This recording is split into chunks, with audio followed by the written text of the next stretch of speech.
অনুভূতি প্রকাশের পূর্বে ছোট্ট একটি গল্প বলতে চাই। 1972 সালের শুরুর দিকের একটি গল্প। দিনটি ছিল শনিবার, বৃষ্টির স্নাত একদিন। সেই বৃষ্টিকে উপেক্ষা করেই শত শত প্রবাসী বাঙালি ছুটে চলেছে সেন্ট্রাল লন্ডনের দিকে। সবার উদ্দেশ্য হোটেল ক্ল্যারেজ, কারণ সেদিন রয়টার্সের শিরোনামে এসেছে শেখ মুজিব লন্ডনে। শুধু বাঙালিরাই নয়, শুধু লন্ডন থেকেই নয়, অসংখ্য প্রবাসী ছুটে আসছিলেন ম্যানচেস্টার থেকে, বার্মিংহাম থেকে। সেই সকালবেলা ছুটে এসেছিলেন তৎকালীন ব্রিটিশ প্রধান বিরোধী দলীয় নেতা হ্যারল্ড উইলসন।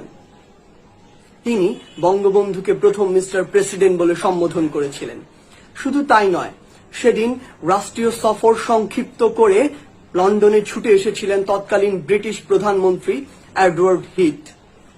বিকেল 5টায় 10 নম্বর ডাউনিং স্ট্রিটে বঙ্গবন্ধুকে সম্মান জানাতে বঙ্গবন্ধুর সাথে বৈঠকে বসেছিলেন। বৈঠক শেষে যখন বঙ্গবন্ধু তার গাড়িতে উঠবেন, তখন ব্রিটিশ প্রধানমন্ত্রী নিজে সেই গাড়ির দরজা খুলে দাঁড়িয়েছিলেন। যতক্ষণ না বঙ্গবন্ধু গাড়িতে উঠছিলেন ততক্ষণ পর্যন্ত। এই ঘটনার পর পুরো পৃথিবীতে শোরগোল পড়ে গিয়েছিল।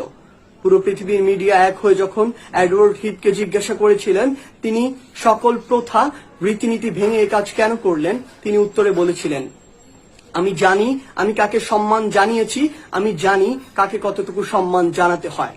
তিনি কোনো সাধারণ মানুষ নন, তিনি একটি জাতিকে মুক্তিদাতা, এক মহান বীর। তাকে সম্মান জানাতে পেরে বরং আমরাই সম্মানিত। আজ সেই বঙ্গবন্ধুর জন্ম শতবার্ষিকী মার্চ মাস, যে মার্চ মাসের 7 তারিখে 1971 সালে তার একটি তর্জনীর হুঙ্কারে পুরো 7.5 কোটি বাঙালি ঝাঁপিয়ে পড়েছিল যুদ্ধে। যুদ্ধ শেষে ছিনিয়ে এনেছিল স্বাধীন দেশের স্বাধীন পতাকা। অনেকে বঙ্গবন্ধুর সেই ভাষণকে আব্রাহাম লিঙ্কনের গেটিসবার্গের ভাষণের সাথে তুলনা করে থাকেন, কিন্তু আমি কখনো সেই তুলনা করিনি। কারণ যে ভাষণ স্বাধীনতার 50 বছর পরেও যে ভাষণের প্রতিটি শব্দ আমাকে শিহরিত করে তোলে, সে ভাষণ পৃথিবীর অন্য কোনো ভাষণের সাথে তুলনাযোগ্য হতে পারে না। তাই তো আহমদ ছফা যথার্থই বলেছিলেন। তিনি বলেছিলেন, বাঙালি জাতির শ্রেষ্ঠ কাব্য বলাকা, সোনার তরী কিংবা গীতাঞ্জলি নয়।